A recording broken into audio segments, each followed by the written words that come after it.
I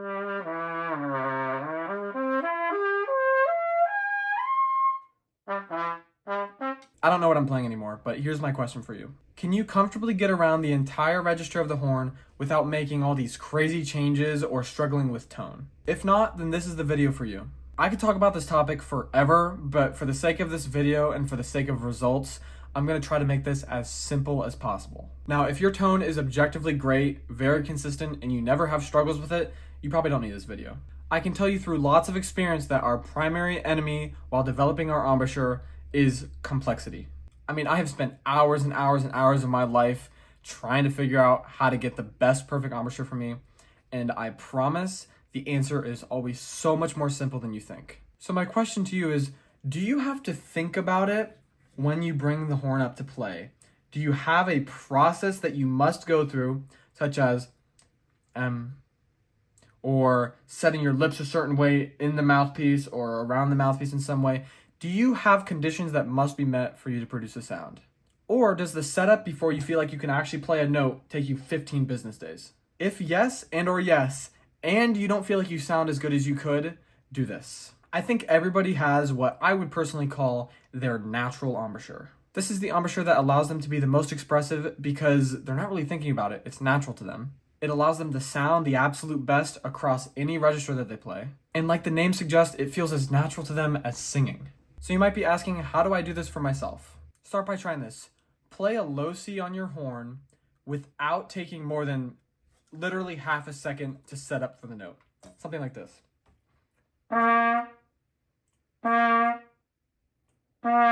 mentally when I do that, all I'm thinking is da, da.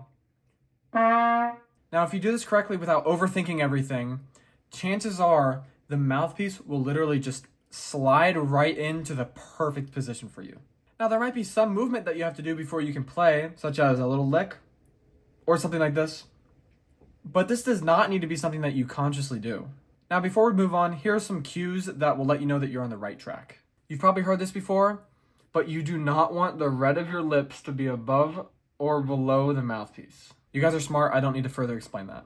Next, you don't want to be so relaxed that your cheeks do this. Chances are you've played trumpet for a while and you know what naturally feels right, so just go to that. If you've messed around with weird embouchures and stuff, you may notice that you get decent results, but it just doesn't feel right. While the goal with this natural embouchure is to make it feel like you don't really have to do anything, it just kind of happens. Another good cue is to have your lips both feel like they're equally contributing. In a literal sense, this is not really how it works. I mean, your top lip does this, your bottom lip does that. Your lip should be further or lower down in the mouthpiece depending on who you are. But in terms of sensation, it should genuinely feel completely neutral between your two lips. So that's the setup portion of your embouchure. You just bring your instrument up and do the most natural feeling, at least for the low C for now, as you can possibly get.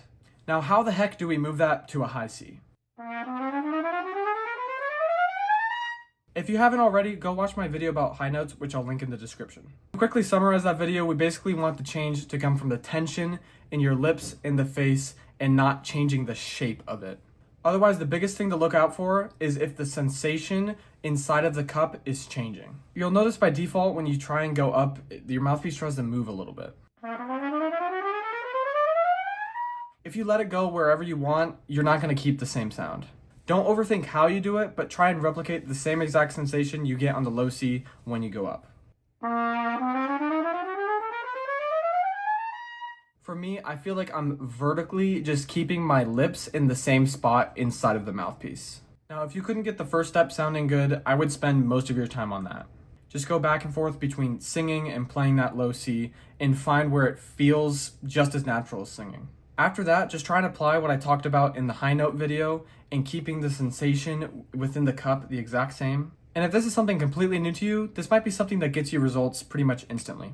If this video helped you, leave a like, and just remember when you're going through this process that simplicity is key. And I'll see you guys in the next video.